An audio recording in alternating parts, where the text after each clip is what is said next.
When it comes to WrestleMania 42, we have already established of how historic that weekend truly was. Not only did we see six brand new champions get crowned on both nights of WrestleMania, but we also saw, excuse me, we also saw a historic main event for the World Heavyweight Championship between CM Punk and Roman Reigns, which again was truly historic. But nothing was as historic as Becky Lynch making history in her own right, becoming the only person, the only woman in WWE to win the Women's Intercontinental Championship for a third time. No one has ever done that since the title was first introduced in 2025 last year.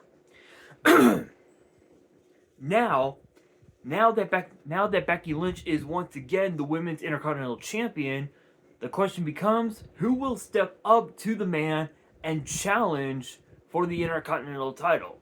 A championship where no matter which version it is, whether it was the men's title or the women's title, the title goes all the way back to 1969 or 1975, somewhere in that timeline, where Pat Patterson became the very first ever champion by winning a tournament in Rio de Janeiro, Brazil, many moons ago. And since then, more than 36 Hall of Famers have held that title, including guys like Greg the Hammer Valentine, Macho Man Randy Savage, The Ultimate Warrior, Rob Van Dam, Kane, JBL, Rey Mysterio, and of course Eddie Guerrero.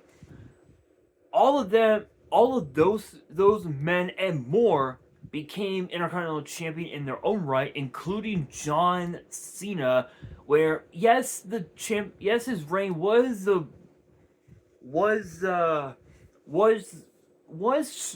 short-lived, but at least he will go down in history as a man who became a Grand Slam champion.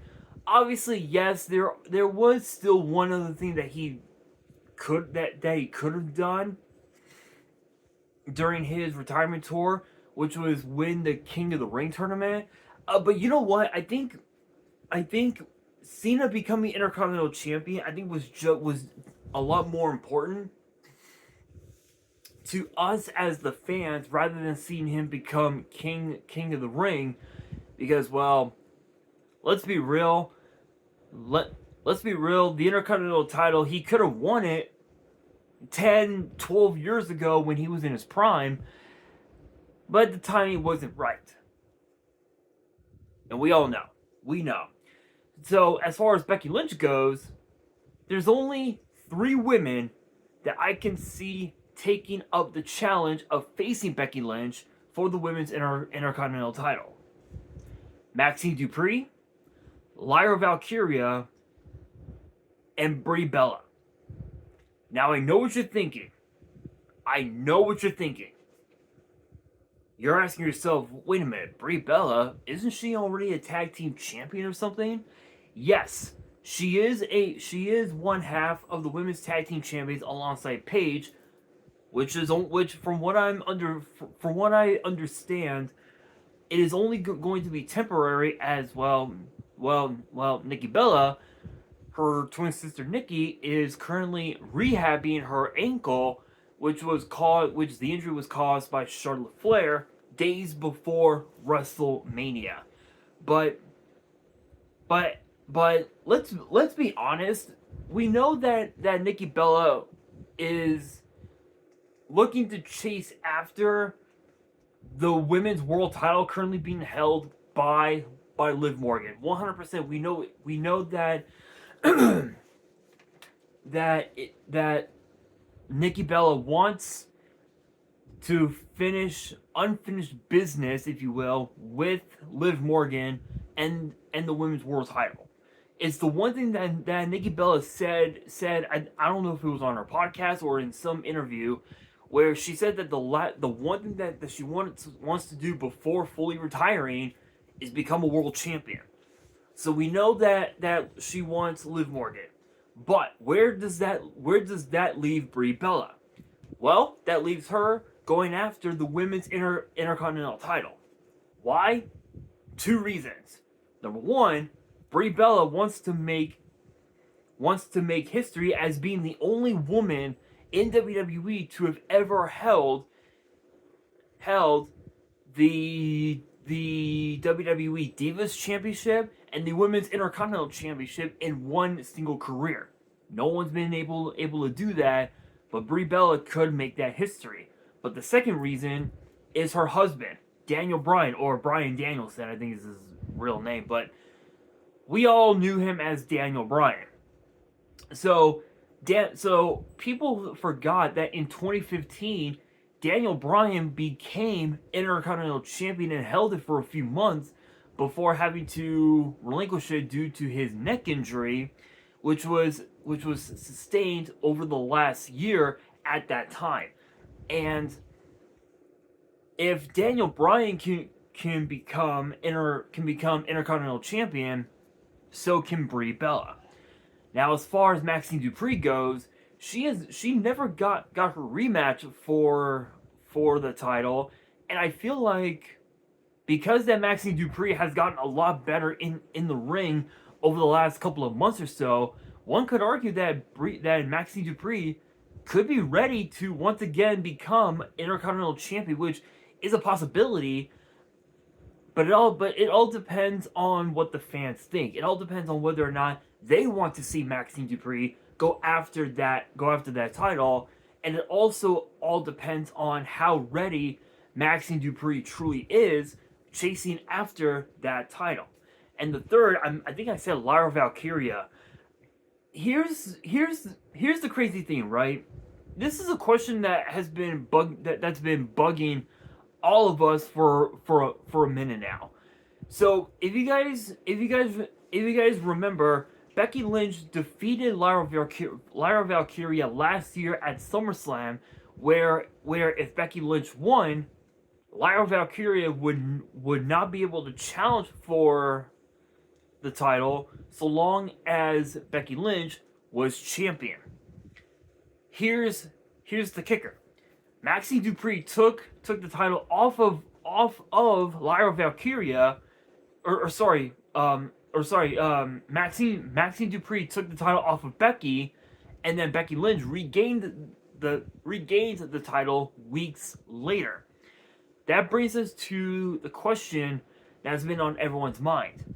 Because that Becky Lynch took the title off of AJ Lee back at WrestleMania, does the clause still is the clause still in effect for Lyra, or is it null and void because of the fact that Becky Lynch regained the title after a length period of time? Honestly, I think the clause remains in effect because we know that Becky Lynch wants nothing to do with Lyra Valkyria, and she wants nothing to do with Bayley.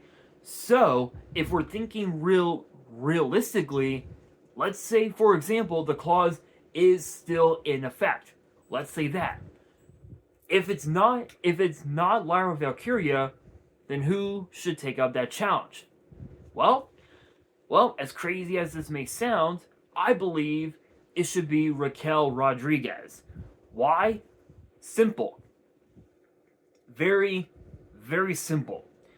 Over the last several years, ever since Raquel Rodriguez got called up to the main roster from NXT, she has been tag team champions with multiple superstars, including Roxanne Perez, Liv Morgan, and Aaliyah, who, if you guys do not remember Aaliyah, she's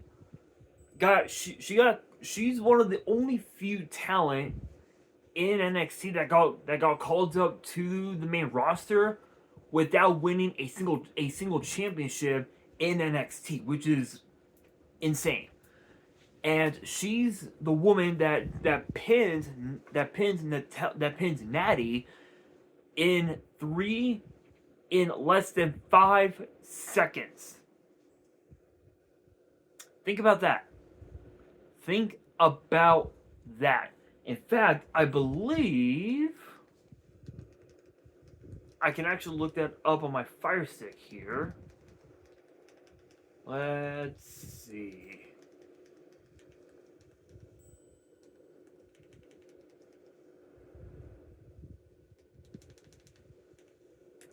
Let's see.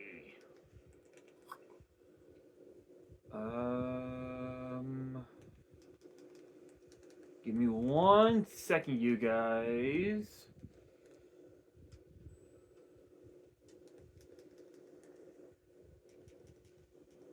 Here we are. Aaliyah versus Natalya.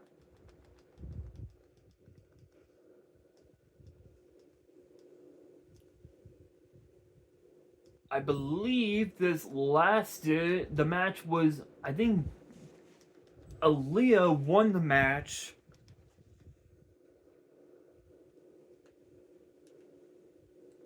in about 3 seconds, like 3.8 seconds or something like that. I think that might have been the case. Hang on, guys. I'm gonna...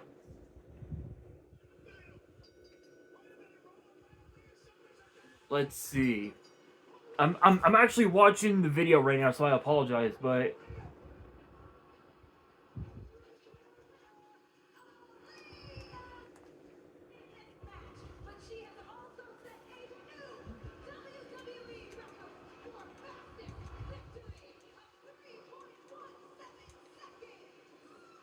Okay, so it was 3.17 seconds was the time. So Aaliyah set the record for fastest pin in WWE history of 3.17 seconds. One less shy of being, well, 3:16. You guys get the joke. But Raquel, she's been with multiple tag teams, not just on the main roster, but also in NXT as well.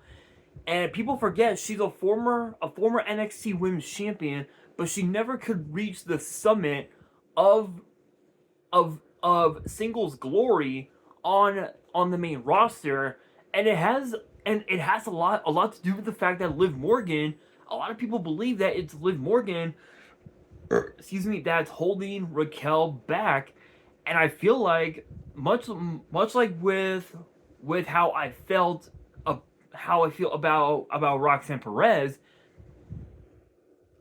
the sentiment's the same when it comes to Raquel Rodriguez. I feel like that Raquel should break away from the Judgment Day and focus on herself. Focus on going after singles glory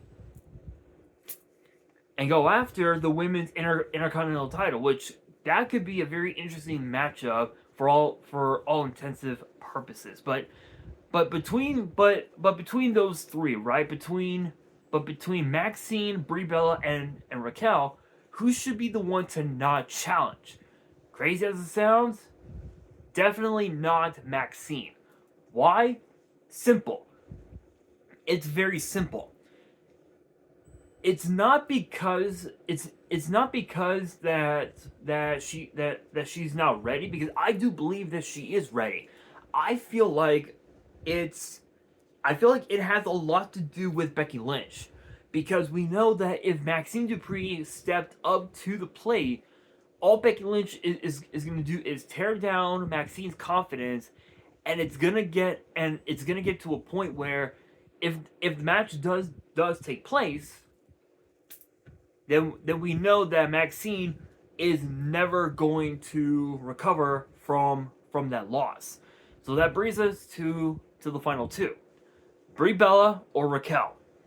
Crazy as it sounds, I don't think it's going to be Brie Bella, solely because she is putting her focus on Paige and the women's tag team titles, which right now, anybody could take up the challenge of facing Paige and Brie for those tag team titles, which again, it could be anybody. It could be Bayley and Lyra, it could be Charlotte Flair and Alexa Bliss, it could be the Irresistible Forces, it could be a tag team from NXT, which I believe would be who I think Ren Sinclair and Kendall Gray, and I think like from Evolve, the only like female tag team that's on the roster I think is what, Layla Diggs and Mason Holiday, and they've been doing okay on